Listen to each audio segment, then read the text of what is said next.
الحمد لله رب العالمين، الصلاة والسلام على أشرف الأنبياء والمرسلين وعلى آله وعترته وأهل بيته الطيبين الطاهرين المعصومين. أما بعد، فقد قال الله تعالى وتباركه في محكم كتابه المبين قوله الحق: بسم الله الرحمن الرحيم. أم يحسدون الناس على ما آتاهم الله من فضله فقد آتينا آل إبراهيم الكتاب والحكمة وآتيناهم ملكا عظيما. صلوات.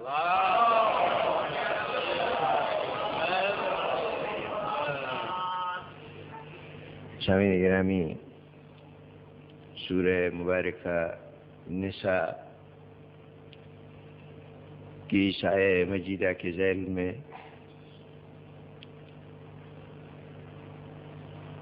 یہ گفتگو گزشتہ 4 دنوں سے جاری ہے.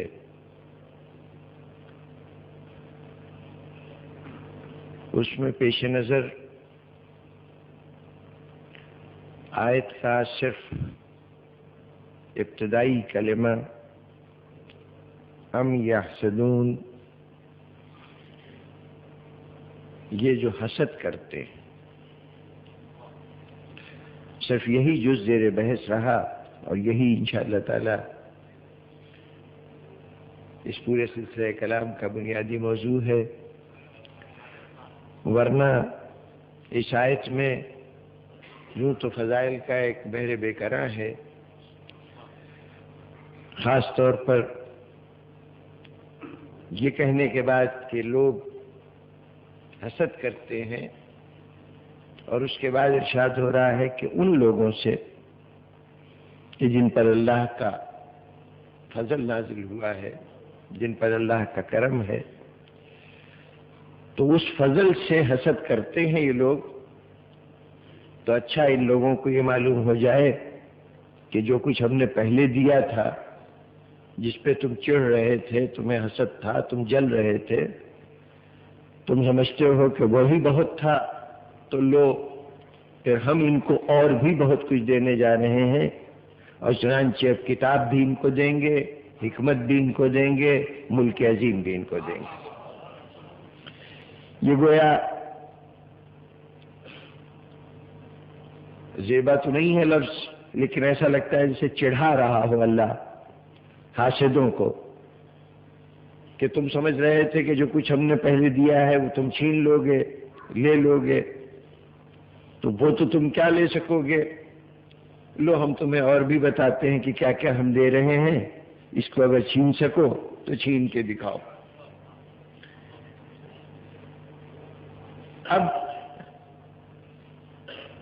گفتگو کے اس مرحلے سے گزرنے کے بعد کہ جہاں تھوڑا سا تعارف ہو گیا کہ حسد کرنے والے کون ہیں، اور خصوصاً اس وضاحت کے بعد کہ آیہ مبارکہ نے بتایا کہ حاسدوں کو جو آل محمد سے حسد کرتے ہیں، ان حاسدوں کو اسلام کے آ جانے کے بعد تلاش نہ کرنا.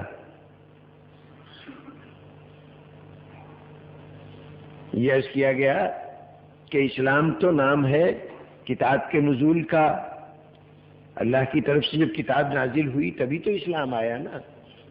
لیکن یہ آیت بتا رہی ہے کہ حسد کرنے والے حسد کر رہے ہیں نزول کتاب سے پہلے. جب اللہ کا کچھ فضل نازل ہوا، کچھ مہربانیاں ایک خاص گروہ کے اوپر ہوئیں، تو اس پر کچھ لوگوں نے حسد کیا. نتیجتاً اللہ کہہ رہا ہے کہ تم ان فضل کی باتوں پر، ان کرم کی باتوں پر، ان نعمتوں پر حسد کر رہے تھے، تو لو اب ہم ان ہستیوں کو، آل محمد کو، ہم مزید کچھ اور نعمتیں دینے جا رہے ہیں. تو مزید نعمتوں میں اسلام شامل ہے. تو اس کا مطلب ہے کہ حسد اسلام سے پہلے ہو رہا تھا. اب اسلام بعد میں آیا حاسد پہلے حسد کر رہے تھے ان سے، تو اس لیے ان حاسدوں کو تلاش کرنے کے لیے تاریخ اسلام کے صفحات بعد میں دیکھیے گا، پہلے دیکھیے کہ اسلام سے پہلے آل محمد سے، محمد و آل محمد سے حسد کرنے والے کون تھے۔ تو اب آل محمد سے نہیں، اجداد محمد سے حسد ہو رہا ہوگا۔ سراغ تو پہلے سے ملے گا، تو جب پہلے سے سراغ ملے گا تو اب ہمیں دیکھنا ہے تاریخ میں کہ وہ کون سی ہستیاں ہیں، کون سے لوگ ہیں کہ جو ان ہستیوں سے، کہ جن کو بعد میں کتاب عطا ہوئی، حکمت عطا ہوئی، ملک عظیم عطا ہوا، ان سے یہ حسد کرتے رہے۔ تو یوں تو سراغ مل گیا ان کا کہ جو حسد کرتے رہے۔ اب بات کو آگے بڑھاتے ہوئے ہمیں اب ذرا نتیجہ خیز منزلوں تک پہنچنے کے لیے دو تین باتیں ہیں کہ جن کی وضاحت درکار ہے۔ ایک تو ہمیں یہ دیکھنا ہے کہ یہ حسد آخر کس سے ہے۔ قرآن مجید نے کہہ دیا کہ کچھ لوگ ہیں جن پر ہمارا فضل ہوا، اس فضل سے حسد کیا گیا، اور اب ہم ان کا نام لیا آل ابراہیم۔ تو آل ابراہیم تو ایک بڑا وسیع سا لفظ ہے نا، اس میں خود پیغمبر اسلام صلی اللہ علیہ وسلم بھی شامل ہیں،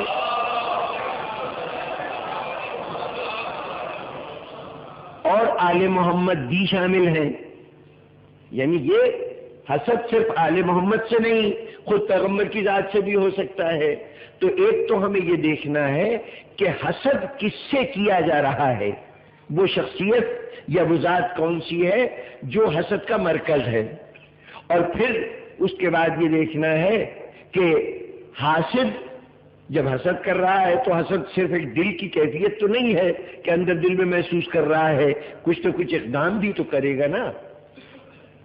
جن باتوں پہ حسد کر رہا ہے ان باتوں کو چھیننے کے لیے، یا جس ذات سے حسد کر رہا ہے اس کو نقصان پہنچانے کے لیے اس کے کچھ اقدامات بھی ہوں گے، کوئی عمل بھی ہوگا۔ یہ چاہے گا کہ وہ صفات، وہ کمالات جو محسود ہستی میں پائے جاتے ہیں وہ چھین لیے جائیں، یہ اس کی کوشش ہوگی۔ اور چونکہ یہ سارا معاملہ اللہ نے اپنے ذمے لے لیا ہے کہ تم ان کا کچھ بگاڑ نہیں سکو گے، خود یہ کہہ دیا ہے کہ تم ان کو نقصان نہیں پہنچا سکو گے، تمہارا حسد ان کو کوئی ضرر نہیں پہنچا سکے گا، تو اس کا مطلب یہ ہے کہ جہاں حاسدوں نے اپنے حسد کو پورا کرنے کے لیے کوششیں کی ہوں گی، وہاں قدرت نے کچھ انتظام کیا ہوگا کہ ان کی یہ کوششیں ناکام ہو جائیں۔ تو اب ہمیں دیکھنا یہ ہے کہ حسد کا بنیادی موضوع کون ہے، کس سے حسد کیا جا رہا ہے، پھر حاسد کس طرح سے نقصان پہنچانا چاہتے ہیں، اپنے حسد کو کس طرح سے ظاہر کر رہے ہیں، ان کو پورا موقع دیا گیا ہوگا۔ قدرت کا یہ کہنا کہ اچھا تم حسد کرتے ہو تو لو ہم یہ بھی عطا کرتے ہیں، یہ بھی عطا کرتے ہیں، یہ جملے بتا رہے ہیں کہ قدرت باقاعدہ چیلنج کر رہی ہے کہ لو ہم تمہیں کوئی جو ایڑی چوٹی کا زور لگانا ہے لگا لو، جو کچھ بھی تمہیں کرنا ہے وہ کر گزرو، اور دیکھو کہ ہم تمہیں کبھی کامیاب نہیں ہونے دیں گے۔ تو اب انجام کے طور پر اصل میں جس چیز کو ہمیں سمجھنا اور جاننا چاہیے وہ یہ نہیں کہ حاسدوں نے کیا کیا ظلم کیے، کیا کیا حسد کے مظاہرے کیے، دیکھنا تو یہ ہے کہ اس حسد کے مظاہروں کو ناکام کیسے بنایا گیا، قدرت نے یہ اہتمام کیسے کیا کہ یہ ساری حرکتیں، یہ ساری چالیں جو اپنے آپ کو بڑا دانش مند سمجھ کے حاسد کرتا رہا ہے، وہ ساری چالیں کیسے پلٹا دی ہیں قدرت نے۔ تو ہمیں ان سب کا جائزہ لینا ہے، اور اب بات کی گفتگو جتنے 3-4 دن کی اور خدمت کرنے کا موقع ملے گا تو ہمیں ان تمام پہلوؤں کو دیکھنا ہے۔ آج پہلے یہ دیکھیے کہ اصل میں حسد ہے کس سے۔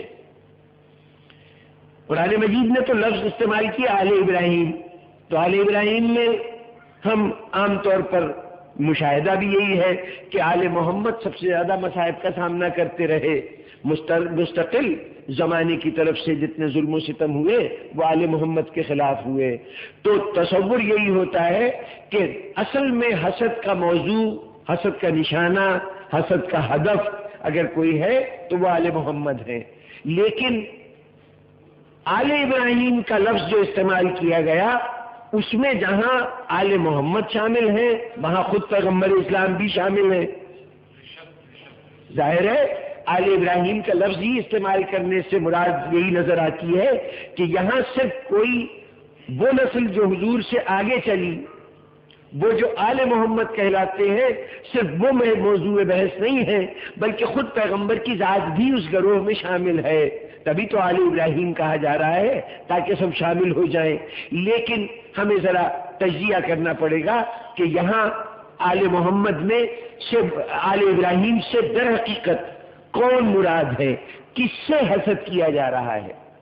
تو اس کے لیے ہمارے سامنے پہلی بات تو خود قرآن مجید کا ایک ارشاد موجود ہے، اور وہ ارشاد یہی آیت کہ یہ کہا جا رہا ہے کہ تم اگر ان سے حسد کرو گے تو ہم اس کے بدلے میں تم تو حسد کرتے رہو گے، ہم اس ذات کو جس سے حسد کیا جائے گا اسے کتاب عطا کریں گے، حکمت عطا کریں گے اور ملک عظیم عطا کریں گے۔ اب سیدھی سی بات یہ ہے کہ ان دی جانے والی چیزوں میں حکمت کے معنی کا اطلاق سب پہ ہو سکتا ہے، ملک عظیم کا اطلاق سب پہ ہو سکتا ہے، لیکن کتاب تو وہ عطیہ پروردگار ہے کہ جو صرف رسول کی ذات گرامی کو ہوا۔ کتاب تو اللہ کے رسول کو عطا ہوئی نا، تو اس کا مطلب یہ کہ خدا یہ کہہ رہا ہے کہ حسد کا اصل موضوع رسول کی ذات ہے۔ بات واضح نہیں ہوئی؟ آل محمد سے زمانہ حسد کا مظاہرہ کرتا رہا، عداوت جتنی ہے وہ آل محمد سے ہے نا۔ حضور کی ذات سے کفار کو عداوت تھی اور وہ معاملہ ختم ہو گیا۔ فتح مکہ کے بعد اب تو کفار نہیں رہے نا، بدر میں، احد میں، خندق میں، خیبر میں جتنے بھی مراحل تھے، جہاں جہاں کفار عداوت کر سکتے تھے انہوں نے عداوت کی۔ فتح مکہ کے بعد اب کفار موجود نہیں ہیں کہ وہ عداوت کا مظاہرہ کریں، اور اگر دنیا کے کسی گوشے میں آج بھی، خیر کفر تو آج بھی موجود ہے نا، تو آج بھی مسلمانوں کے ساتھ عداوت برتی جا رہی ہے، لیکن اس عداوت کی نوعیت ایسی نہیں ہے کہ جو پیغمبر اسلام کی ذات سے وابستہ ہو، یعنی جو اس بات پر عداوت نہیں ہے کہ ان کے اوپر کتاب کیوں نازل ہوئی، انہیں اللہ نے عقل و دانش حکمت کیوں عطا کی، انہیں اللہ نے ملک عظیم کیوں دیا، یہ تو عداوت کی بنیاد نہیں ہے نا۔ آج اگر کافر عداوت کرتا ہے تو ان وجوہات کی بنا پر نہیں، ان باتوں پر عداوت تھی تو حیات رسالت میں تھی، اور جب کفار کو شکست فاش ہو گئی، مکہ فتح ہو گیا، اس کے بعد کفار کبھی مسلمانوں سے لڑنے کے لیے نہیں آئے۔ قرآن مجید نے بھی اعلان کر دیا سورہ مائدہ کے اندر کہ دیکھو اب کفار جو ہیں وہ تم سے مایوس ہو چکے ہیں۔ الیوم یئس الذین کفروا من دینکم، آج کے دن سے وہ کافر جو لوگ کفر اختیار کرتے ہیں وہ اسلام کو نقصان پہنچانے کے بارے میں مایوس ہو گئے ہیں۔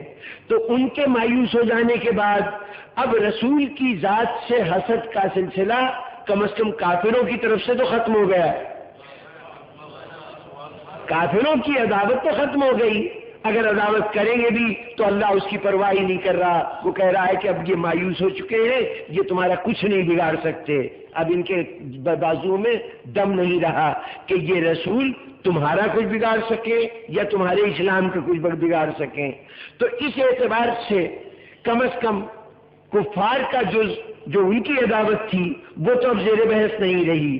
اب رسول سے، اب تو مسلمان رہ گئے رسول کے سامنے، تو مسلمان تھوڑی عداوت کریں گے، ماشاءاللہ سب کے سب جان چھڑکنے والے، اپنی جان قربان کرنے والے، وہ رسول سے کیوں عداوت کریں گے؟ لیکن قرآن مجید کہہ رہا ہے کہ نہیں، کچھ لوگ ہیں جو حسد کرتے ہیں، تو یہ حسد کرتے ہیں تو اب کافر تو میدان سے ہٹ چکے ہیں، صرف مسلمان سامنے ہیں، یہ حسد کرنے والے مسلمانوں میں ہوں گے نا۔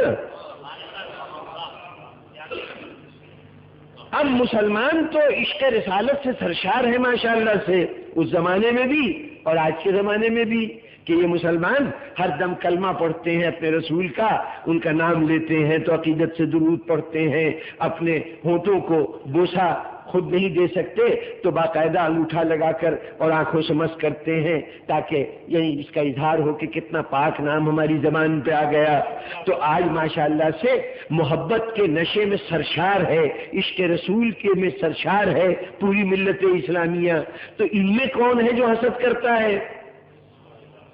ان میں کون حسد کرتا ہے؟ اور اگر کسی نے کچھ کیا بھی ہے تاریخ میں تو رسول تو دنیا سے چلے گئے تھے. جو کچھ کیا گیا علی کے خلاف کیا گیا، علی کی اولاد کے خلاف کیا گیا. رسول کے ساتھ تو کسی نے کوئی عداوت نہیں کی، رسول کے خلاف تو کسی نے عداوت نہیں کی. لیکن قرآن کہہ رہا ہے کہ دیکھو یہ جو تم سے یہ جن لوگوں سے حسد کیا جا رہا ہے ان کو ہم کتاب عطا کریں گے، حکمت عطا کریں گے، ملک عظیم عطا کریں گے. تو اب جن کو کتاب عطا کی گئی حسد ان سے ہو رہا ہے.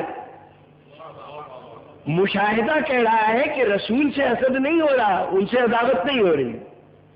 لیکن قرآن کہہ رہا ہے کہ نہیں، اصل حسد کا مرکز جو ہے وہ ذات رسالت ہے. قرآن تو ہمیں یہی بتا رہا ہے کہ یہ جو حسد کرنے والے، یعنی گویا دوسرے لفظوں میں اگر علی سے کوئی دشمنی کر رہا ہے تو قرآن کے کہنے کے مطابق یہ علی سے دشمنی نہیں ہے، یہ رسول سے دشمنی ہے. اگر کربلا میں حسین کو شہید کیا جا رہا ہے تو یہ حسین کے گردن پہ خنجر نہیں چل رہا ہے، یہ رسول کی گردن پہ خنجر چل رہا ہے. قرآن کے ارشاد کا تو یہی مطلب ہے. اور پھر ارشاد قرآنی کو ذرا ایک طرف رکھتے ہوئے ذرا تاریخ کے حوالے سے بھی دیکھیے کہ یہ جو زمانے میں علی ابن ابی طالب سے اتنی دشمنی برتی، کون سا ایسا طریقہ تھا دشمنی کا جو اختیار نہیں کیا گیا؟ علی کے اوپر سب و شتم ہوتا رہا، علی کا نام لینا جرم قرار پایا، علی کے محبوں کو قتل کیا جاتا رہا، علی ابن ابی طالب اور ان کی اولاد کو مستقل کبھی تلواروں کا اور کبھی زہر کا نشانہ بنایا گیا. ایک دو نسل کی بات نہیں ہے، صرف ائمہ کے نسل کی بات نہیں ہے، یعنی امامت کی پوری نسل وہ تو مصائب کا سامنا کرتی رہی. اور بھی اولاد علی جس کو نسبت ہو گئی اس گھرانے سے، اس کے لیے دنیا میں سوائے مصیبت کے اور کچھ نہ رہا. علی کا ماننا بھی مصیبتوں کو دعوت دینا تھا، علی کی اولاد ہونا بھی مصیبتوں کو دعوت دینا تھا. یعنی سارا زمانہ مصائب توڑنا شروع کر دیتا تھا ان لوگوں پر. یہ ساری مصیبتیں علی کی ذات پر جو ہوتی رہیں اور علی سے تعلق رکھنے والوں پہ ہوتی رہیں، تو سوال یہ ہے کہ آخر علی سے دنیا کو دشمنی کیا تھی؟ علی سے دنیا کو کیا مخالفت تھی، کیا عناد تھا، کیا عداوت تھی جو سارا ظلم و ستم اسی گھرانے کے اوپر توڑا جاتا رہا، ساری مخالفت علی کی ہوتی رہی؟ تو اس کا ایک جواب بہت پرانے زمانے سے آج تک مسلسل دیا جاتا ہے، اور وہ جواب یہ ہے کہ یہ کہا جاتا ہے کہ علی ابن ابی طالب چونکہ بڑے شجاع تھے، بڑے بہادر تھے، ہر میدان جہاد میں آپ نے تلوار چلائی، اور اس تلوار کے زد میں چونکہ کفار عرب کے بڑے بڑے نامور لوگ اس تلوار سے مارے جاتے رہے، وہ نامور لوگ جو کسی نہ کسی گھرانے کے بزرگ تھے، تو جب علی نے تمام کفار کے بزرگوں کو مارا تو اب ان کی اولاد، اسلام تو وہی لوگ لائے تھے نا، وہی عرب والے جن کے بزرگوں کو علی نے مارا تھا، تو اب اولاد اپنے دل سے وہ انتقام کے جذبے کو مٹا نہ سکی کہ ہمارے باپ کو مارا تھا، ہمارے دادا کو مارا تھا، ہمارے نانا ماموں چچا کو مارا تھا علی نے. اس کا نتیجہ رہا کہ علی سے سارے عرب نے دشمنی کی. دشمنی کرنے والے قریش مکہ ہیں، یہ سب قریش ہے نا، بنو امیہ ہو یا وہ تمام لوگ کہ جو مسند اقتدار پہ آتے رہے، سب کے سب قریش ہیں. یہ قریش تمام کے تمام علی ابن ابی طالب سے وہ رویہ اختیار کرتے رہے، ان سے اور ان کی اولاد سے، کہ جو خالصتاً عداوت کا رویہ تھا. تو لوگوں نے کہا اس کا سبب یہ ہے کہ ان کے بزرگوں کو چونکہ علی نے مارا تھا، اس لیے انتقاماً یہ لوگ علی ابن ابی طالب کے دشمن ہیں، یہ کہا گیا.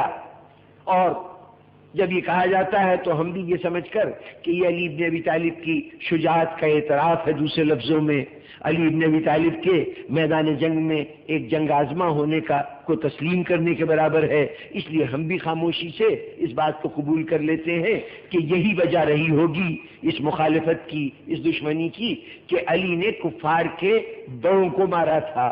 اس کا رد عمل یہ نظر آیا. لیکن سامعین محترم، ذرا سے ضرورت ہے کہ ہم توجہ دیں اور اس بات پہ غور کریں. پہلی بات تو یہ کہ اگر آپ یہ سمجھتے ہیں کہ علی ابن ابی طالب نے چونکہ کفار کے بڑوں کو مارا تھا اس لیے کفار کی دشمنی کا نشانہ، کفار کی عداوت کا نشانہ علی کی ذات بنی، اگر یہ مان لیں تو اس کا مطلب یہ ہے کہ زمانہ اسلام میں جتنے بھی کافر مارے گئے ایک مارنے والا فقط علی کی ذات تھی؟ یعنی اس کا تو یہ مطلب ہوا کہ آپ یہ تسلیم کر رہے ہیں کہ بس علی کی تلوار چلی ہے اور کسی کی تلوار نہیں چلی. تو اب کم از کم وہ جو تم بہت سے بہادروں کی فہرست گناتے رہتے ہو، فلاں جگہ فلاں بہادر تھا اور فلاں بہادر تھا، اب یہ تسلیم کر لو کہ علی کے علاوہ اور کوئی تلوار چلانے والا تھا ہی نہیں.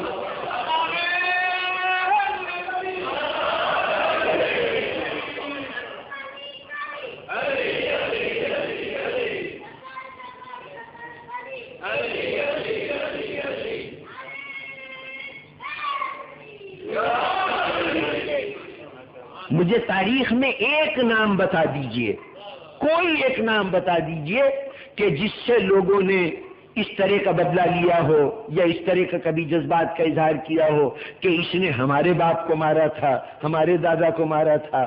جتنی دشمنی ہے صرف علی کے لیے، جتنی عداوت قریش کی ہے وہ صرف اور صرف علی کے لیے. تو اس کا تو مطلب یہ ہوا کہ علی کے علاوہ اور کسی کی تلوار کبھی نیام سے باہر نکلی ہی نہیں، ورنہ کسی کو تو شکایت ہوتی. کوئی اگر مارا نہیں گیا تھا تو کسی زخم کی شکایت کرتا کہ اس کی تلوار سے مجھے یہ خراش پڑ گئی تھی. کسی مسلمان نے خراش تک نہیں ڈالی، یا تو یہ مانو، لیکن یہ ماننے کے لیے بھی آپ آمادہ نہیں. آپ کے ہاں تو تاریخیں یہاں تک پہنچتی ہیں کہ کوششیں کرتی ہیں کہ علی نے اگر کسی کو مارا ہے تو اس کا بھی سہرا کسی اور کے سر بن جائے. جب کبھی علی کے ہاتھوں مارے جانے والوں کا تذکرہ ہو تو ایک نام سب سے پہلے لیا جاتا ہے کہ مرحب و انتر کا قاتل تھا علی. تو مرحب کا نام سب سے پہلے آتا ہے. تاریخیں موجود ہیں، اس میں یہ بھی لکھا ہے کہ علی بن ابی طالب نے نہیں مارا تھا مرحب کو، بلکہ ایک انصاری نے جو اتفاق سے جنگ خیبر میں تھے ہی نہیں، ان انصاری نے علی کو مارا تھا، وہ مرحب کو مارا تھا. مرحب گر پڑا تھا، اس کی ٹانگیں کاٹ دی تھی اس انصاری نے، وہ تڑپ رہا تھا، اتنے میں علی وہاں سے گزرے، انہوں نے سر کاٹ لیا تھا. کوشش کی گئی کہ علی کی تلوار جہاں چلی ہے اس کا سہرا بھی کسی اور کے سر بن جائے. تو ایک طرف تو آپ علی کو ہر جہاد کے کارنامے سے محروم کرنا چاہتے ہیں، دوسری طرف آپ کہتے ہیں کہ علی سے جتنی دشمنی تھی وہ اس لیے تھی کہ علی نے ان کے بزرگوں کو مارا تھا. اب دونوں میں سے کس بات کو تسلیم کریں؟ اگر پہلی بات کو مانتے ہیں تو پھر علی سے دشمنی نہیں ہونی چاہیے، مسلمانوں میں سے اور بھی کسی سے دشمنی ہوتی کہ جس نے میدان میں جرأت کی تھی. وہ دشمنی تو ہمیں ملتی نہیں، دشمنی ملتی ہے تو فقط علی کے خلاف ملتی ہے. اس لیے پھر دوسری بات مانو کہ علی کے علاوہ کسی اور کی تلوار کبھی چلی ہی نہیں. اچھا جناب، تھوڑی دیر کے لیے میں نے مان لیا کہ علی نے مارا تھا اس لیے علی سے دشمنی ہو گئی، لیکن علی نے مارا تھا تو کیوں مارا تھا؟ علی کا کوئی جائیداد کا مسئلہ تھا، کوئی زمین کا جھگڑا تھا، کوئی کسی موقع کے اوپر عزت بے عزتی کی کوئی بات ہو گئی تھی کہ انہوں نے کوئی توہین کی تھی، اس کے نتیجے میں علی ابن ابی طالب انتقام لے رہے تھے. کیوں علی نے تلوار چلائی؟ کیوں مارا علی نے؟ سبب کیا ہے علی کے مارنے کا؟ تو اب جناب والا آپ بھی جانتے ہیں، ہم بھی جانتے ہیں کہ علی نے کبھی تلوار اپنی مرضی سے نکالی نہیں. رسول کہتے تھے جاؤ علی، لڑنے کے لیے جاؤ، علی جاتے تھے. آپ کو معلوم ہے کہ کوئی موقع ایسا نہیں ہے کہ رسول کے حکم اور اجازت کے بغیر علی میدان میں گئے ہوں. رسول خود آواز دے رہے ہیں کہ تم میں سے کون ہے کہ جو اس گستاخ کی زبان بند کرے. زبان رسالت نے بڑے سخت لفظ استعمال کیے تھے جنگ خندق میں، جب ایک آ کے باہر للکار رہا تھا کہ مسلمانوں تم تو بڑی جنت جنت کی باتیں کرتے تھے، آؤ جسے جنت لینی ہے میدان میں. ارے بھائی مجھے مارو گے تب بھی جنت ملے گی، میرے ہاتھوں مارے جاؤ گے تب بھی جنت ملے گی، تو جنت مل رہی ہے، آؤ لے لو. اس وقت آپ کو معلوم ہے کہ لوگ سر جھکائے بیٹھے رہے، اس انداز سے بیٹھے رہے کہ گویا ان کے سروں پہ پرندے بیٹھے ہوئے ہیں کہ ذرا سے حرکت کریں گے تو اڑ جائیں گے. اب علی کھڑے ہوئے، مولا میں چلا جاؤں؟ حکمہ نہیں، ابھی بیٹھ جاؤ. دوسری مرتبہ پھر یہی بات صورتحال پیدا ہوئی، پھر علی کھڑے ہوئے، پھر کہا نہیں ابھی رک جاؤ. پھر تیسری مرتبہ رسول کہتے ہیں اچھا آؤ، میدان میں جانے سے پہلے میں اپنے ہاتھ سے تلوار باندھوں گا، اپنے ہاتھ سے سر کے اوپر خود رکھ کے امامہ باندھوں گا. ساری تیاریاں رسول کرا کے اب میدان میں بھیج رہے ہیں. اب اگر علی جا کے کسی کو ماریں گے تو کس نے مارا؟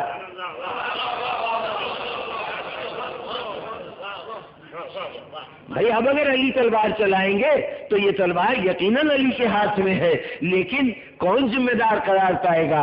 ارے جب کبھی انسان تلوار چلاتا ہے تو مارا جانے والا تو تلوار سے مارا جاتا ہے، لیکن آپ تلوار کو مجرم ٹھہراتے ہیں؟ کبھی کہتے ہیں اس تلوار نے اس کو مارا ہے، اس تلوار کو پھانسی پہ چڑھا دو، اس تلوار سے قصاص لے لو؟ تلوار کو کچھ نہیں کہا جاتا، وہ ہاتھ، اس عمل کا ذمہ دار وہ ہاتھ ہے جس میں تلوار تھی، اور یہ ہاتھ بھی اس کو سزا نہیں دی جائے گی، اس شخصیت کو سزا دی جائے گی جس کا ہاتھ ہے۔ تو گویا جو تلوار چلواتا ہے اس کی ذمہ داری ہوتی ہے، تو یہاں تو علی گویا ایک ہاتھ کا کام کر رہے ہیں۔ اس ہاتھ کے ذمہ دار کون ہیں؟ وہ رسول جن کا ذہن کہہ رہا ہے کہ علی اس وقت تلوار چلاؤ، یعنی اس وقت فیصلے کی قوت ذہن علی فیصلہ نہیں کر رہا، علی کے شعور، علی کے ارادے کا دخل نہیں ہے اس فیصلے میں، یہ فیصلہ کون کر رہا ہے؟ ذات رسالت۔ تو ذات رسالت فیصلہ کر رہی ہے، علی اس فیصلے پر اس طرح عمل کر رہے ہیں جیسے ذہن کے فیصلے پر ہمارا ہاتھ عمل کرتا ہے۔ اور اب تلوار اگر کاٹتی ہے تو علی کو قصوروار نہیں، اس رسول کو قصوروار ٹھہرائے زمانہ۔ جناب والا علی ابن ابی طالب نے اسی جنگ میں دشمن کو ایک دفعہ گرا لیا، گرا کے سینے پہ بیٹھ گئے، چاہتے ہیں کہ گردن کاٹیں کہ اس نے ایک ایسی حرکت کی کہ جو گستاخی تھی صریحاً، علی ابن ابی طالب کو غصہ دلانے والی بات تھی۔ علی ابن ابی طالب سینے سے اتر گئے، پوچھا گیا یا علی تم کیوں نہیں قتل کر رہے؟ آخر میدان میں آئے اس لیے تھے کہ اس سے جنگ کرو اور اس سے لڑ کے اس کو زیر کرو، اس کا سر کاٹو، تو اب کیوں نہیں سر کاٹ رہے؟ تو علی نے کہا کہ پہلے سر کاٹتا تو وہ خدا اور رسول کے لیے سر کاٹتا، اب کاٹوں گا تو مجھے غصہ آ گیا ہے، کہیں اس غصے کے تحت یہ کاٹا ہوا میرا کاٹا ہوا نہ بن جائے۔ اس عمل نے بتا دیا کہ اب علی کے ہاتھ سے جو جہاں جب بھی مارا جائے، کبھی یہ نہ سمجھنا کہ یہ علی نے اپنے لیے کیا ہے، یہ جب کیا ہے رسول کے لیے کیا ہے، جب کیا ہے خدا کے لیے کیا ہے۔ اور اگر زبان رسالت کے ذریعے سے علی ابن ابی طالب کی چلی ہوئی تلوار کے سلسلے میں اللہ کا یہ قول بھی ہم تک پہنچ جائے کہ آج کے دن علی نے جو یہ تلوار کی ایک ضرب لگائی ہے، یہ ضرب عبادت ثقلین سے افضل ہے، تو گویا علی کے عمل کو اون کر رہا ہے پروردگار عالم، اپنی ملکیت قرار دے رہا ہے کہ یہ میرا کام ہے۔ علی تلوار چلائیں تو مدح وہاں سے ہوتی ہے، لا فتح الا علی لا سیف الا ذوالفقار۔ ہر اعتبار سے علی کی تلوار کی ایک ایک جنبش کی ذمہ داری اللہ اپنے سر رکھ رہا ہے یا رسول اسے اپنا عمل قرار دے رہا ہے۔ تو اب اگر کسی کو اس تلوار کے چلائے جانے پر کوئی اعتراض ہے تو شکوہ کرے جا کے رسول سے یا خدا سے، علی سے کیا جھگڑا؟ مجھے نہیں معلوم، آپ لوگوں کے علم میں یقیناً بہت سے واقعات ہوں گے، میں جس سرزمین سے تعلق رکھتا ہوں وہاں ہمارے یہاں ایک تاریخی واقعہ ہو چکا ہے کہ ایک وزیر اعظم کو اس وجہ سے پھانسی دے دی گئی تھی، موت کی سزا دے دی گئی تھی کہ اس کے خلاف عدالت کے خیال کے مطابق یہ جرم ثابت ہوا تھا کہ اس نے ایک قتل کے لیے خیال ظاہر کیا تھا، اس نے یہ خواہش ظاہر کی تھی کہ فلاں آدمی کو ختم کر دیا جائے، چنانچہ اس کے کارندوں نے اس کے اس حکم کو جو اشارتاً حکم تھا اس حکم کو حقیقت سمجھا اور اس کے تحت جا کر وہ قتل کر دیا تھا۔ نتیجتاً ایسا اشارہ کرنے کے جرم میں اس شخصیت کو پھانسی ہو گئی تھی۔ تو اگر دنیا کے قانون کے مطابق مجرم وہ نہیں ہوتا کہ جس نے قتل کیا ہے، بلکہ اصل مجرم وہ ہے جس نے قتل کروایا ہے، تو علی ابن ابی طالب نے تو بتا دیا کہ میں کبھی اپنے لیے کبھی میں نے تلوار کو حرکت نہیں دی، اور خدا اور رسول نے ہر لمحہ علی کے عمل کو اپنا عمل قرار دے کے یہ بھی کہہ دیا کہ یہ صرف علی کا کہنا نہیں ہے کہ میں جو کچھ کر رہا ہوں خدا کے حکم سے رسول کے حکم سے کر رہا ہوں، بلکہ خدا اور رسول بھی کہہ رہے ہیں کہ ہاں یہ جو کچھ کرتا ہے یہ اپنی مرضی سے نہیں کرتا، باقاعدہ سند دے کر اس سند کو قرآن مجید میں محفوظ کر دیا گیا کہ اس نے تو اپنا نفس راہ خدا میں فروخت کر دیا ہے، میں تو یہاں ہے ہی نہیں، یہ میں کا جذبہ اس کی ذات میں ہے ہی نہیں، یہ جو کچھ کرتا ہے وہ صرف اللہ کے لیے کرتا ہے۔ تو جس نے اپنی ذات کو اللہ کی راہ میں فروخت کر دیا ہے، اب اس کی ذات، اس کی انا، اس کی خودی، اس کی ایگو، اس کی میں، یہ تو وجود ہی نہیں رکھتی۔ تو اب ایسی ذات کے لیے اس کا کوئی عمل ہو تو جاؤ خدا کو پکڑو، رسول کو پکڑو، لیکن رسول کے تو ہم عاشق ہیں، رسول کے ہم عاشق ہیں، ماشاءاللہ حضور کا اسم مبارک آئے تو ہمارا احترام بیدار ہو جاتا ہے، اور علی سے ہماری دشمنی ہے، اس کا کیا سبب ہے؟ دیکھیے بات تو یہ ہونی چاہیے تھی کہ ساری دشمنی کا مرکز ذات رسالت ہوتی، اور پھر عقلاً بھی دیکھیے کہ ہوتا یہ ہے، یہ جو عداوت اور محبت ہے یہ دونوں چیزیں متعدی ہوتی ہیں، انفیکشس ہوتی ہیں۔ متعدی یعنی مطلب یہ کہ ایک سے دوسرے کو لگنے والی، جس سے محبت ہو فوراً محبت وہاں سے پھیلنا شروع کرتی ہے، اور اس کے قریب ترین جو دائرہ ہوتا ہے محبت کا، یہ محبت وہاں منتقل ہو جاتی ہے، پھر اس سے اور آگے بڑھتی ہے، جو اس سے بھی آگے کا دائرہ ہو وہ بھی محبوبوں کی صف میں شامل ہو جاتے ہیں۔ یعنی اگر ایک ذات سے محبت ہے تو وہ الف سے محبت ہوئی، اب جس سے وہ بہت زیادہ محبت کرتا ہے پہلے تو ان سے محبت ہو جائے گی، پھر اس کے بعد ارے یہ ہمارے روز کا مشاہدہ ہے بھائی، یہ ایک بچہ آ گیا، آپ نے بڑے اہتمام سے اٹھایا، اس کی گود میں لے کے پیار کیا، لوگوں نے کہا اور بھی تو بچے آ گئے تھے گزرتے رہتے ہیں، ان سے آپ کی دلچسپی نہیں؟ کہا تمہیں نہیں معلوم یہ میرے دوست کا بیٹا ہے، یہ میرے دوست کا بیٹا ہے۔ محبت دوست سے تھی، لیکن فوراً چونکہ معلوم ہے یہ دوست کا پیارا ہے تو اب آپ کا بھی پیارا ہو گیا۔ آپ کے نزدیک ہمسایہ مملکت میں مسقط میں ہمارے ایک مومن دوست ہیں، بڑے مجاہد قسم کے آدمی ہیں، وہ اسی سرزمین سے تعلق رکھنے والے، تو انہوں نے اپنا ایک واقعہ سنایا کہ میں ایک مرتبہ حج کے لیے گیا ہوا تھا، تو وہاں مسجد نبوی میں کھڑا ہوا تھا، اتنے میں ایک شخص آیا اور آ کے اور وہاں پر کھڑا ہو کر اس نے واسطہ دینا شروع کیا، امام حسن کا، امام حسین کا، جناب امیر کا، جناب سیدہ کا، بآواز بلند، اور اس کے بعد دعا مانگنے لگا۔ تو وہاں پر ایک بڑے موحد توحید کے علمبردار ساتھ کھڑے ہوئے تھے، وہ کہنے لگے، وہ عربی، وہ بھی عرب تھے اور یہ جو میرے دوست تھے یہ بھی عرب تھے، تو وہ عربی میں شکایت کرنے لگے کہ دیکھو یہ لوگ کتنے جاہل ہیں، اب یہاں خدا کے گھر میں پہنچ کر، اور یہ حضور سے بھی ایک تو دعا ہی نہیں مانگنی چاہیے، لیکن اگر دعا مانگ رہے ہیں تو اتنے بہت سے نام لینے کی کیا ضرورت ہے؟ سیدھے سیدھے براہ راست یہ کہیں کہ پروردگار کے سے یہ درخواست کر دیجئے کہ میرا یہ کام ہو جائے، یعنی رسول سے بات کریں زیادہ سے زیادہ، یہ بیچ میں حوالوں کی کیا ضرورت ہے؟ تو یہ صاحب ہمارے دوست بتانے لگے کہ اس کی گود میں ایک بچہ تھا، اس کو گود میں اٹھائے ہوئے تھا وہیں مسجد نبوی میں، انہوں نے بات کو ادھر ادھر کر کے یہ پوچھا یہ بچہ ماشاءاللہ سے آپ کا صاحبزادہ ہے؟ کہ نہیں میرا پوتا ہے۔ اچھا پوتا ہے، بہت پیارا بچہ ہے، بہت اچھا لگ رہا ہے۔ اب وہ شروع ہو گئے، ہاں ماشاءاللہ سے بڑا ذہین ہے، بڑا سمجھدار ہے، بڑی اچھی اچھی باتیں کرتا ہے۔ اب جب وہ باتیں کرنے لگے اور بڑے شوق سے اپنے پوتے کی خوبیاں گنانے لگے تو کہنے لگے کہ جناب دیکھیے میں نے ایک جملہ آپ کے پوتے کے متعلق کہا تھا، صرف اتنا کہا تھا کہ ماشاءاللہ بڑا اچھا بچہ ہے، اس جملے نے آپ کے دریائے محبت کو کتنا جوش پیدا کیا، اور اب پوتا تو اچھا لگ ہی رہا تھا، میں نے جس نے ایک جملہ کہہ دیا تھا اس کی تعریف میں وہ بھی آپ کو اچھا لگنے لگا۔ چلے ہاں صاحب یہ تو بالکل فطری بات ہے نا کہ آپ میرے پوتے کی تعریف کریں گے تو مجھے تو آپ اچھے لگیں گے ہی۔ کہا جناب یہ جو صاحب ابھی آئے تھے نا اسی ترکیب پہ عمل کر رہے ہیں، یہ جانتے ہیں رسول کو خوش کرنا ہے تو جو رسول کے پیارے ہیں ان کو خوش کر لو۔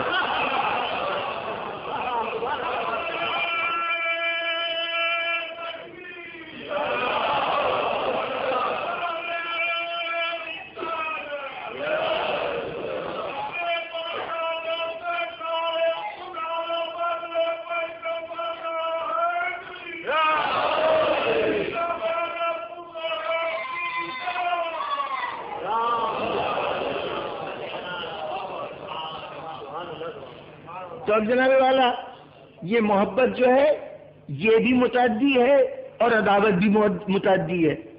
جس کسی سے عداوت ہو اگر مرکزی ذات سے کسی ذات سے اس کو مرکز بنا لیجئے تو اب ہوگا یہ کہ جتنے اس کے قریبی ہیں یہ عداوت پھیل کے وہاں بھی چلی جائے گی، پھر ان کے جتنے قریبی ہیں ان سے بھی عداوت پھیل کے چلی جائے گی.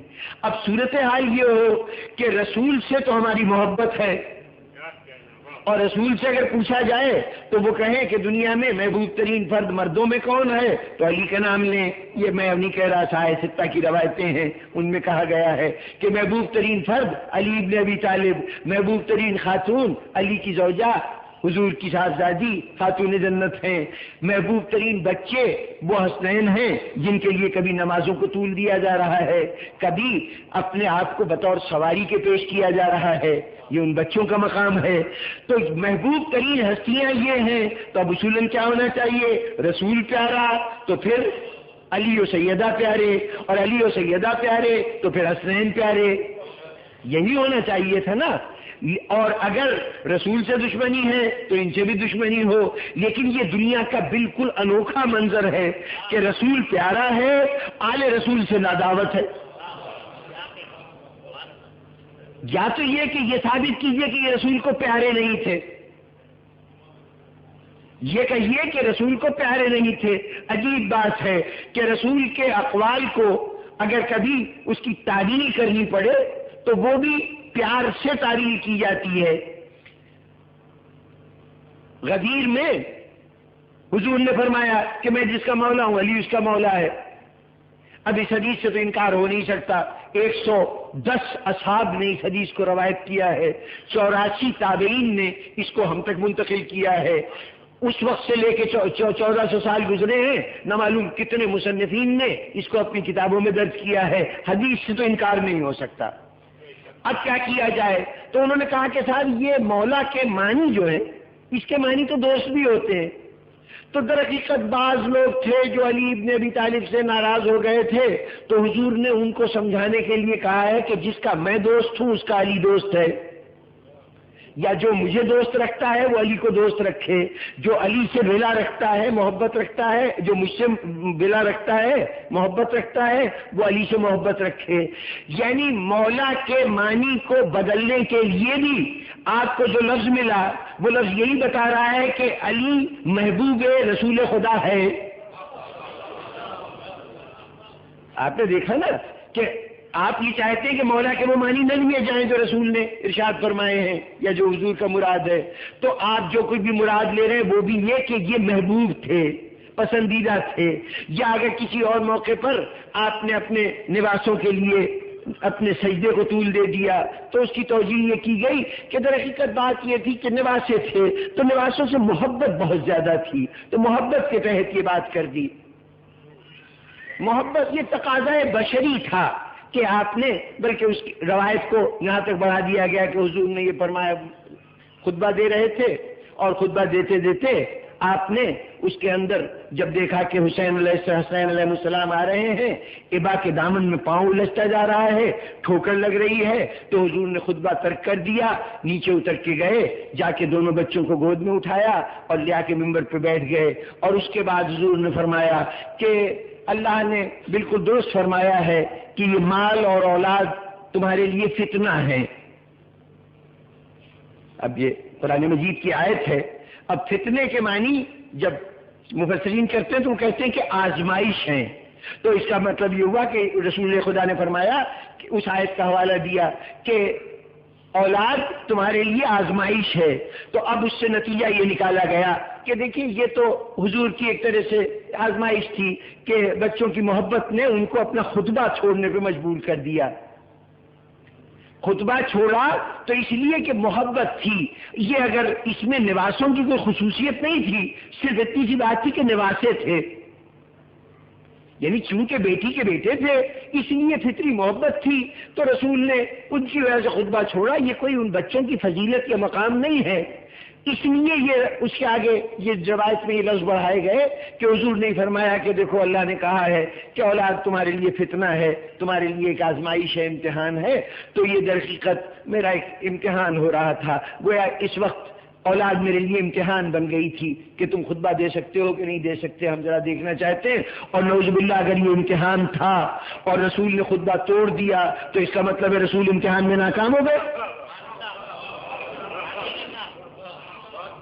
یعنی اس آیت کا حوالہ دیتے ہوئے یہ تصور تو یہ تھا کہ یہ کہہ دیا جائے کہ چونکہ محبت تھی اس لیے ایسا کر دیا، ورنہ شرن درست نہیں تھا، رسول کو کرنا نہیں چاہیے تھا.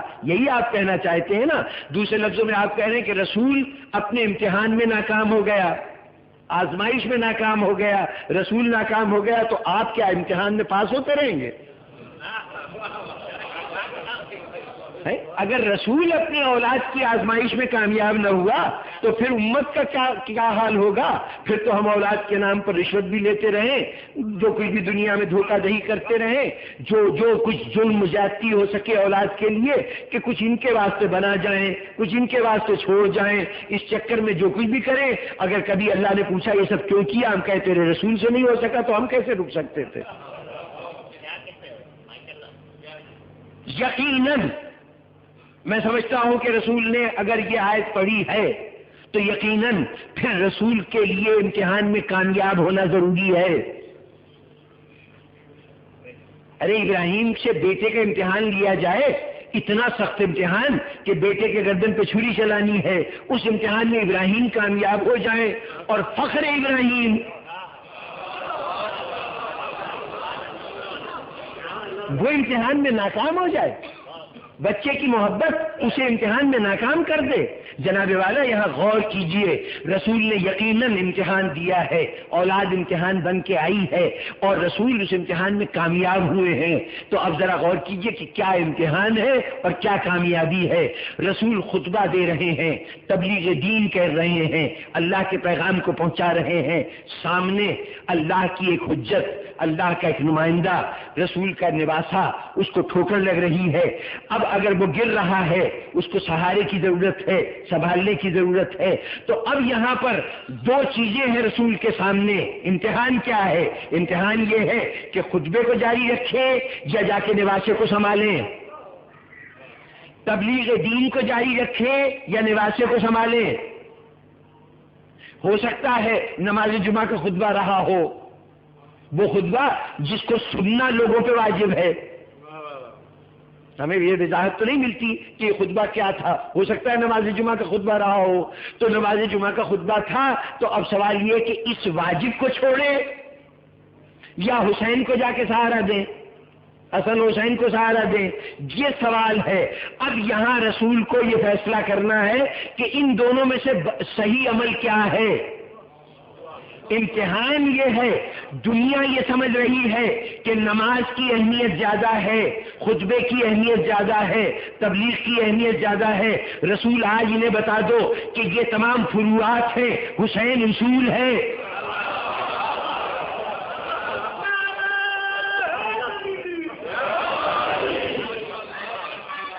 حسین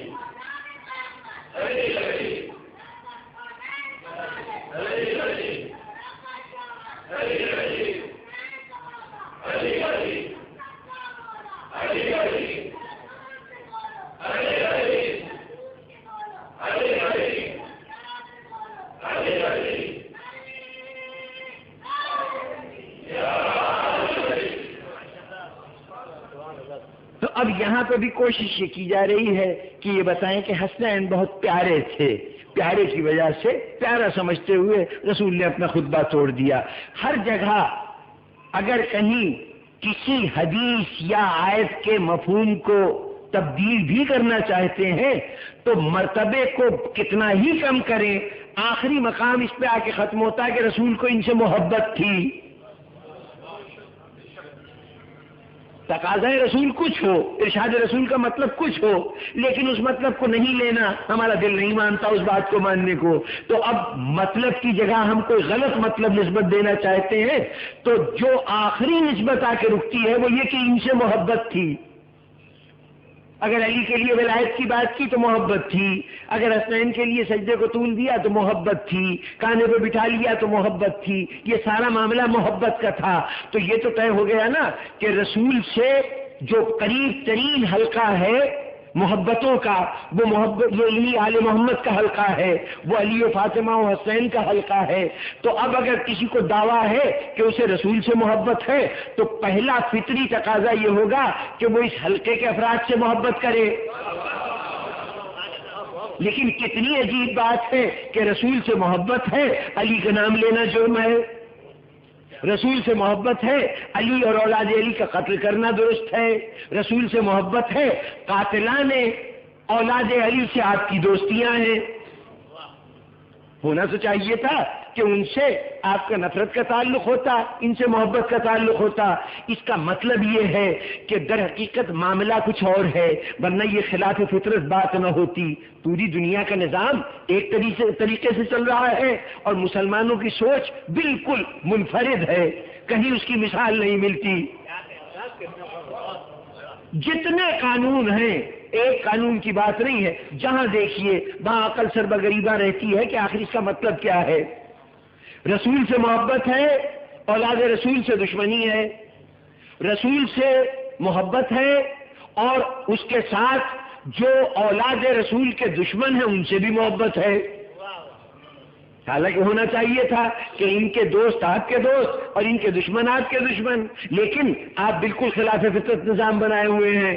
پھر اگر کہیں دو آدمی لڑ رہے ہوں، ایک دوسرے کی جان کے در پہ ہو سکتا ہے ایک دوسرے کی جان بھی لے لے، لیکن آپ کہتے ہیں نہیں یہ بھی صحیح تھا، یہ بھی صحیح تھا، یہ بھی رضی اللہ، وہ بھی رضی اللہ. عقل حیران ہوتی ہے کہ یہ کیا کہنا کیا چاہتے ہو تم لوگ، یہ مسئلہ کیا ہے. تو بزرگان گرامی، مسئلہ صرف اتنا سا ہے کہ کچھ باتیں ایسی ہیں کہ جو دل میں ہیں زبان پہ نہیں آ سکتی. زبان پر وہ باتیں لے آتے ہیں کہ جسے کم از کم دنیا کے سامنے بظاہر پیش کیا جا سکے. اگر قاعدہ تو یہ تھا کہ رسول سے محبت تھی تو جو رسول کے قریبی قریب تھے ان سے بھی محبت ہوتی. اب اگر رسول سے عداوت ہوتی تب ان سے بھی عداوت ہوتی. یہی ہونا چاہیے تھا نا.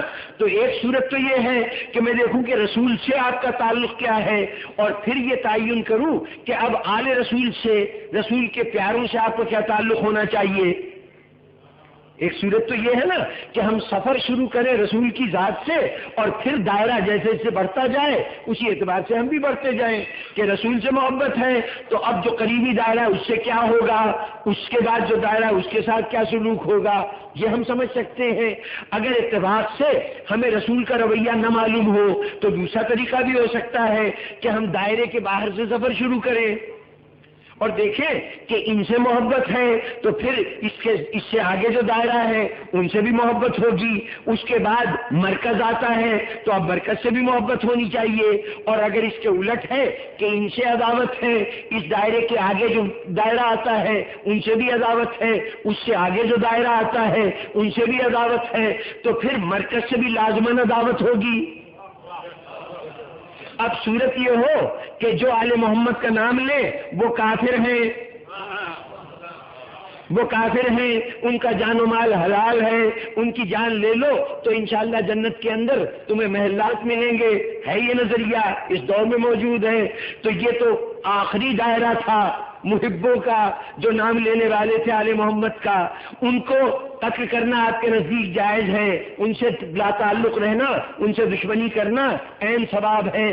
ہم تبرہ کریں تو کہتے ہیں یہ خلاف اسلام ہے اور آپ کی پوری ایک قوم سے اجتماعی طور پر تبرہ کر رہے ہیں، وہ عین اسلام ہے.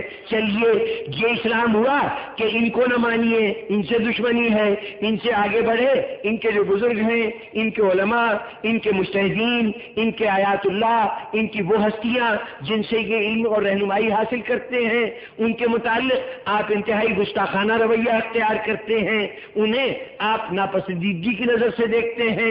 اس سے آگے بڑھے تو آل محمد کی وہ جماعت نظر آتی ہے جس میں ائمہ شامل ہیں اور ان ائمہ کے متعلقین شامل ہیں. ان ائمہ سے آپ کی عداوت کا یہ عالم ہے کہ ان میں سے کسی کو زندہ نہ رہنے دیں، ہر ایک کو قتل کریں.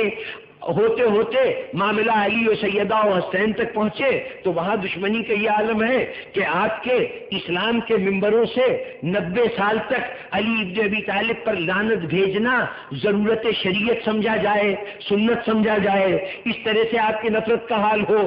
تو اب ابتدائی دائرے سے نفرت شروع ہوئی ہے، ہر منزل پہ عداوت چلتی جا رہی ہے، حتیٰ کہ علی تک پہنچ گئے، سیدہ تک پہنچ گئے، عداوت چلتی گئی۔ اس کے بعد مرکز آ گیا رسول کی ذات، آپ نے کہا ہم تو عاشق رسول ہیں، کون مانے گا؟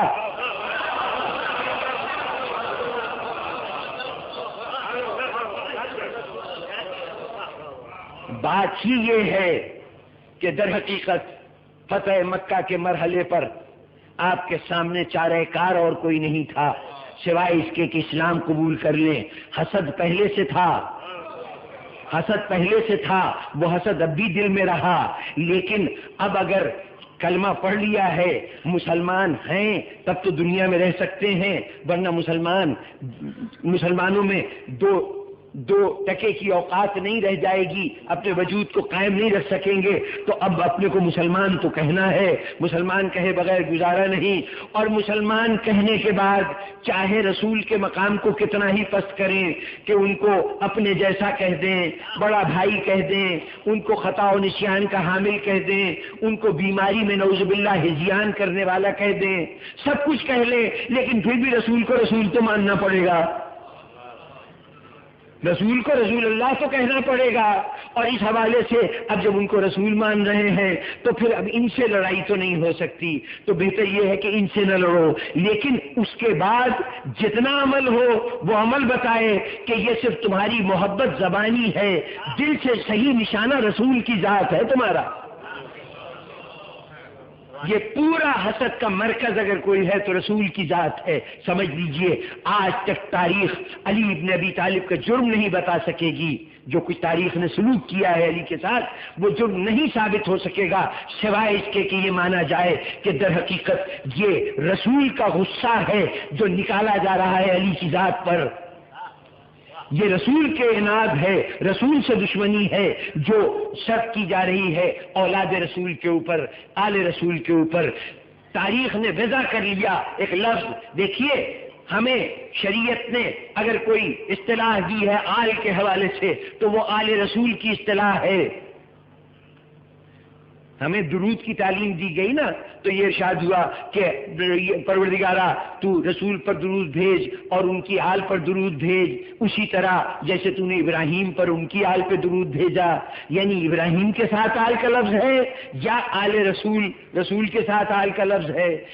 اب یہ کون ہے کون نہیں یہ بحث تو بعد میں کرتے رہنا، لیکن یہ تو طے ہے نا کہ کوئی آل رسول ہے،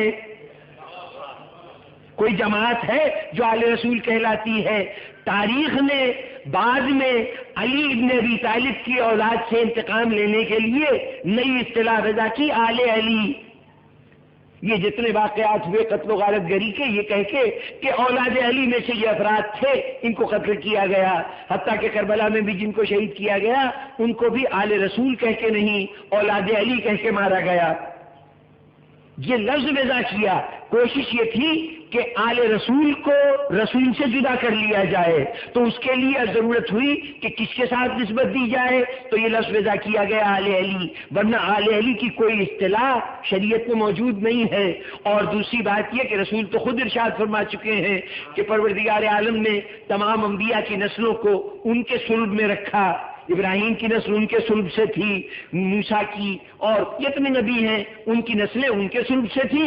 اللہ نے میری نسل کو، میری آل کو اے علی تیرے صلب میں رکھا۔ اب علی کی اولاد نہیں کہلائے گی، اولاد رسول کہلائے گی۔ یہی وجہ تھی کہ حیات رسالت میں بھی امام حسن و امام حسین فرزندان رسول کہلاتے تھے، اور یہ رسول کو باپ کہہ کے مخاطب کرتے تھے۔ یہ اس وقت سے یہ طریقہ چلا آ رہا ہے کہ یہ آل رسول ہیں، فرزندان رسول ہیں۔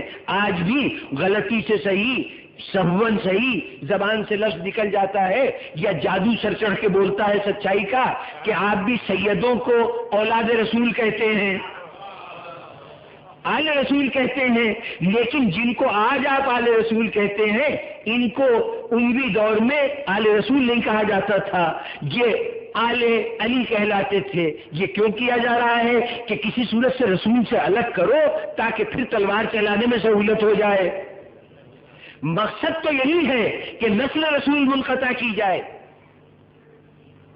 مسئلہ کیا تھا؟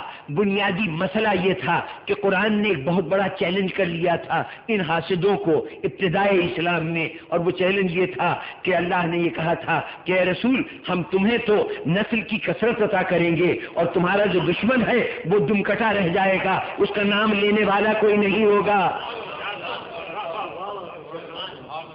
اللہ نے یہ بھی ایک فضل کیا تھا رسول کی ذات پر، وہ کتاب و حکمت اور ملک عظیم تو دیا ہی تھا، یہ بھی فضل تھا. انا اعطیناک الکوثر، ہم تمہیں کثرت عطا کرتے ہیں. تو اب وہ کثرت عطا کی تھی اور یہ بھی وعدہ کیا تھا کہ ان شانئک هو الابتر، یہ جو تمہارے دشمن ہے نا اس کی نسل کا کوئی سراغ نہیں ملے گا، کوئی پتہ نہیں چلے گا.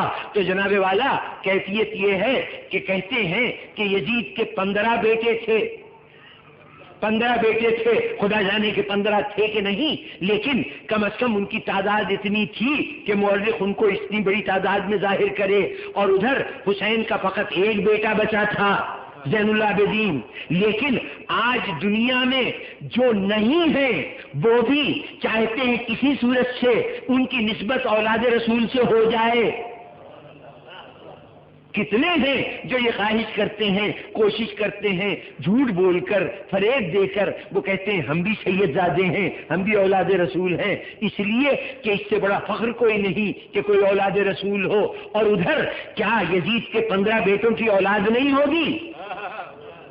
یقیناً دنیا میں موجود ہوگی، لیکن دنیا میں بتائیے کوئی ایک فرد جو یہ کہے کہ میں یزید کی اولاد ہوں.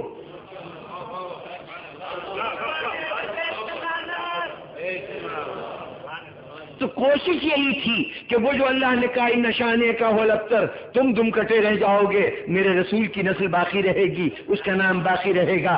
تو علی اور اولاد علی کہہ کر جن کو قتل کیا جا رہا ہے، اس لیے قتل کیا جا رہا ہے کہ یہی تو نسل رسول ہے، ان کو ختم کر دیں گے تو خدا جھوٹا ہو جائے گا. کوشش یہ ہے. تو یوں سمجھ لیجئے کہ اصل لڑائی رسول کی ذات سے ہے، اصل لڑائی علی سے نہیں ہے، اصل لڑائی حسن و حسین سے نہیں ہے. اور جب اس حوالے سے دیکھیں گے تب آپ کو اندازہ ہوگا اس ساری اہتمام کا، یہ جو حسین کی شہادت پر یہ جو فرش عزا بچھائی جاتی ہے، اس کی اہمیت کا اندازہ اسی وقت ہوگا کہ یہ ہم حسین کا ماتم نہیں کر رہے، ہم یہ رسول کا ماتم کر رہے ہیں. یہ مظالم حسین پر حسین سمجھ کر کیے جاتے تو بخدا ہم کبھی غم نہ مناتے. یہ مظالم حسین پر رسول سمجھ کے کیے جا رہے ہیں، وارث رسول سمجھ کے کیے جا رہے ہیں. اور اس بات کا احساس حسین کے دشمنوں کو بھی تھا اور حسین کے ساتھیوں کو بھی تھا. جب یہ قافلہ پہنچا ہے شہر کوفہ میں تو وہاں جناب زینب نے خطبہ دیا ہے، بازار کوفہ میں خطبہ دیا ہے، تاریخی خطبہ ہے. تمام خطبہ لفظ بلفظ تاریخوں میں موجود ہے، باقاعدہ خطبات زینب کے نام سے کتابیں بھی لکھی گئی ہیں جن میں خطبے جمع کر دیے گئے ہیں. تو جو آپ نے بازار کوفہ میں خطبہ دیا تھا اس میں ابتدائی جملہ تھا یہ کہنے کے بعد کہ میں حمد کرتی ہوں اللہ کا، حمد کرتی ہوں اللہ کی، اس اللہ کی جس نے ہمیں رسالت سے سرفراز کیا، رسالت سے سرفراز کیا، ہمیں سرفراز کیا. اور اس کے بعد آپ نے اپنا تعارف کرایا کہ میں کون ہوں. تو اب اپنا تعارف کرانے کے لیے کہا کہ میرے بابا، دیکھیے کہنا تو چاہیے تھا میرے جد، لیکن یہ نہیں کہا کہ میرے جد رسول خدا تھے، کہا میرے بابا رسول خدا تھے، میرے بابا رسول خدا تھے. اپنے درود پڑھتے ہوئے درود بھیجا ہے تو یہ کہا ہے کہ درود ہو میرے بابا رسول خدا پر اور ان کی آل اطہار کے اوپر. یہ جو کہا بابا تھے گویا یہ بتا رہی ہیں کہ تم مجھے نسل رسول سے باہر نہ سمجھنا. سامعین گرامی، ایک بڑی مشہور روایت ہے جس میں جناب زینب نے ایک قول نقل کیا ہے یہ کہہ کر کہ بابا نے یہ فرمایا تھا. جب کبھی یہ روایت سامنے آتی ہے تو عام طور پر تصور یہی جاتا ہے کہ یہ روایت شاید وہ اپنے والد گرامی جناب امیر سے روایت کر رہی ہیں. اب روایت ہی بیان کروں. کربلا میں حضرت عباس خیمے میں داخل ہوئے ہیں شہزادی کے، بھتیجی سے یہ کہتے ہوئے کہ بیٹی ذرا اپنا مشکیزہ تو لا دو، میں تمہارے لیے پانی کی سبیل کروں. اور اس کے بعد شہزادی زینب کی خدمت میں حاضر ہوئے، شہزادی مجھے اجازت دیجئے میں بچی کے لیے پانی کی سبیل کرنے جا رہا ہوں. تو جناب زینب نے ایک مرتبہ سر سے پیر تک دیکھا تھا اور کہا تھا کہ بھیا عباس ذرا میرے سامنے بیٹھ جاؤ، میں تمہیں ایک حدیث سنانا چاہتی ہوں. جناب حضرت عباس نے زانو ادب طے کیے تھے، مؤدب ہو کے بیٹھ گئے تھے. زینب نے اس وقت بیان شروع کیا تھا، ایسا لگتا تھا کہ جیسے شاگرد بیٹھا ہے اور استاد درس حدیث دے رہا ہے. جناب زینب نے کہنا شروع کیا کہ کمسنی کا زمانہ تھا، میں بابا کی گود میں بیٹھی ہوئی تھی، بابا کے گود میں بیٹھی ہوئی تھی. اب جو یہ جملہ کہا نا تو ہم نے اس سے مراد لیا کہ علی کے گود میں بیٹھی ہوں گی. میں سمجھتا ہوں کہ جیسے حسنین کو یہ اختیار تھا، حسنین کو یہ اختیار تھا کہ رسول کو بابا کہتے تھے، تو زینب کا مرتبہ معمولی مرتبہ نہیں ہے. یہاں ہو سکتا ہے کہ جناب زینب کہہ رہی ہوں کہ میں رسول کی گود میں بیٹھی تھی، کم سن تھی نا، چھوٹی عمر تھی تو گود میں بیٹھی ہوئی تھی. تو کہتی ہے کہ میرے سر سے چادر ڈھلک گئی تھی، تو اس وقت بابا نے میرے بازوؤں پہ بوسے دیے تھے، آنکھوں سے آنسو جاری ہو گئے تھے. میں نے پوچھا تھا بابا کس بات پہ آنسو بہا رہے ہیں، کیوں رو رہے ہیں؟ تو کہا تھا بیٹی میں دیکھ رہا ہوں تیرے ان بازوؤں میں رسی باندھی جا گئی ہے، رسی باندھی گئی اور تجھے بازاروں میں پھرایا جا رہا ہے.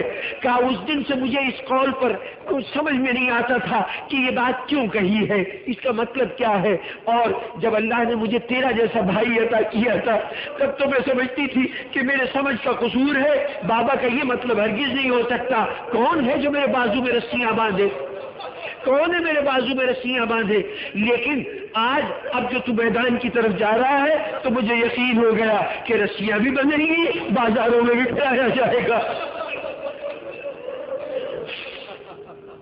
سامعین گرامی، یہ کیفیت کچھ ایسی تھی.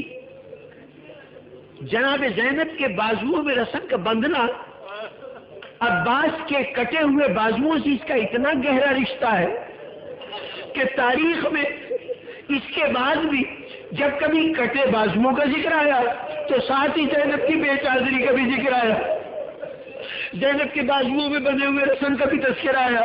میں بس ایک منظر کا تذکرہ کروں کہ یہ کب تذکرہ آیا.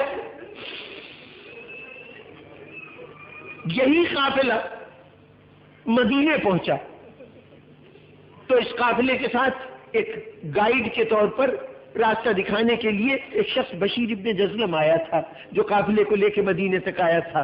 جب مدینے کے دروازے پہ قافلہ پہنچا تو جناب زینب نے کہا کہ بس قافلہ یہیں رک جائے، ہم مدینے میں یوں نہیں جائیں گے. مدینے والوں سے جا کے کہو زینب آئی ہے، استقبال کے لیے آئیں، جا کے خبر دو کہ زینب آ گئی ہے. اس مرحلے پر بشیر ابن جزلم سے جناب زینب نے پوچھا کہ پوچھوایا کہ یہ سوال کرو کہ یہ اس کا باپ شیر کہا کرتا تھا، جزلم شاعر تھا، تو یہ بھی شیر کہہ لیتا ہے؟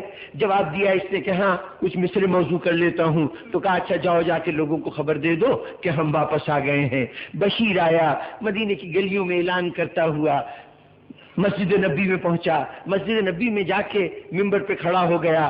اب مدینے کے لوگ اس کی آواز سن کے اس کے پیچھے پیچھے چلے، پوری مسجد بھر گئی لوگوں سے، مدینے والوں سے.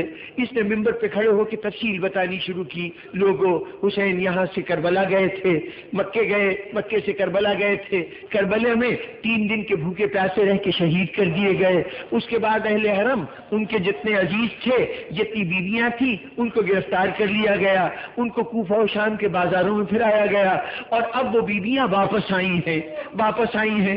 ابھی اس نے یہاں تک بات کی تھی کہ حسین شہید ہو گئے، اہل حرم کو گرفتار کیا گیا، بازاروں میں لے جایا گیا. تو ایک مرتبہ مسجد نبی کے ایک ستون کے پاس سے ایک بیوی کی کڑکدار آواز آئی، اے شخص زبان سنبھال کے بات کر. ایسا اس کی غلط بیانی سے کام لے رہا ہے، جھوٹ بول رہا ہے.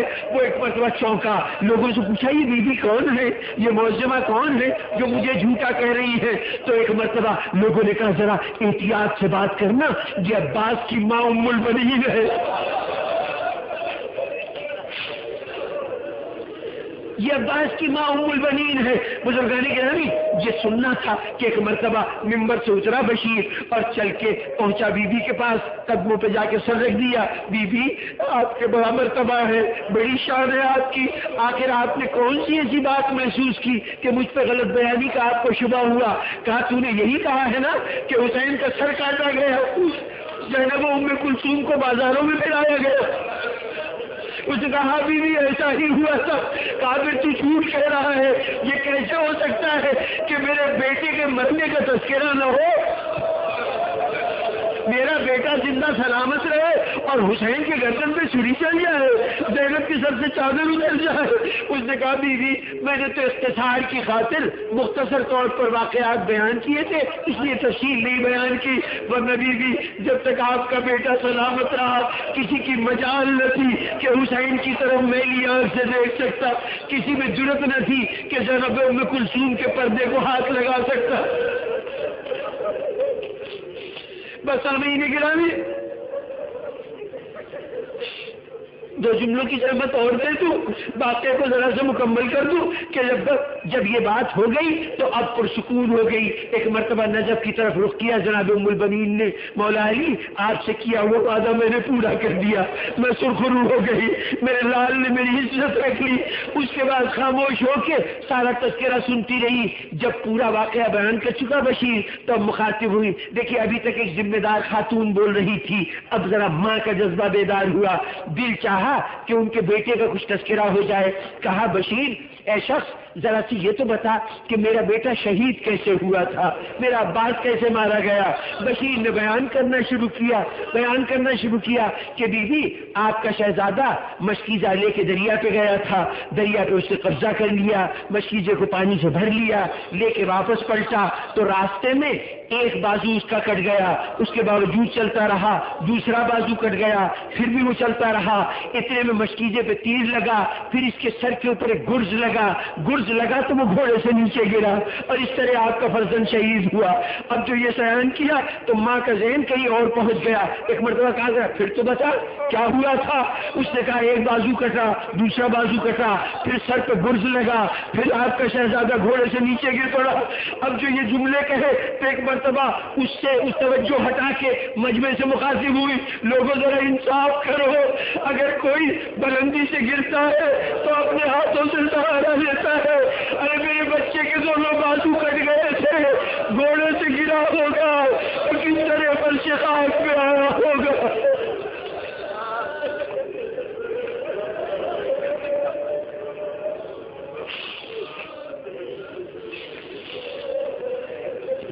عالم الذین ظلموا ایام قلم ینقلبون۔ رب العالمین ہمارے اس تذکرے کو قبول فرما، یا اللہ گناہان صغیرہ و کبیرہ کو معاف فرما، صراط مستقیم پر ثبات قدم عطا فرما، حاضرین مجلس کی تمام حاجتوں کو پورا فرما۔ رب العالمین اپنی آخری حجت کو پردہ غیب سے جل ظاہر فرما، ہمیں ان کے جانثاروں میں شامل ہونے کی توفیق عطا فرما۔ اللہم تقبل منا انک انت السمیع العلیم۔ مومنین ایک ضروری اعلان سنیں، اس وقت حسین ساجوانی صاحب کے گھر پہ شب بیداری ہے اور جناب مولانا سید منتظر عباس نقوی صاحب مجلس سے خطاب فرمائیں گے۔ آپ سے شرکت کی درخواست ہے۔ حسینیہ کے باہر بس کا انتظام ہے جو آپ کو لانے اور لے جانے کے لیے موجود ہے۔ بروز پیر 21 اپریل شب اربعین ہے اور 22 اپریل منگل روز اربعین ہے۔ بعد نماز ظہر اور عصر با جماعت یہاں پہ ادا ہوگی، اس کے بعد زیارت اربعین پڑھی جائے گی اور اس کے بعد مجلس کا اہتمام ہے۔ مجلس کے بعد نیاز کا انتظام ہے۔ کل بروز جمعہ 16 صفر شب شہادت امام رضا علیہ السلام ہے اور رات کو مجلس کے بعد تابوت امام رضا علیہ السلام برآمد ہوگا۔ آپ سے شرکت کی درخواست ہے۔ ایک سورہ فاتحہ کی درخواست ہے سید سرور حسین مرحوم اور تمام جملہ مرحومین مومنین یا حسین۔ حسین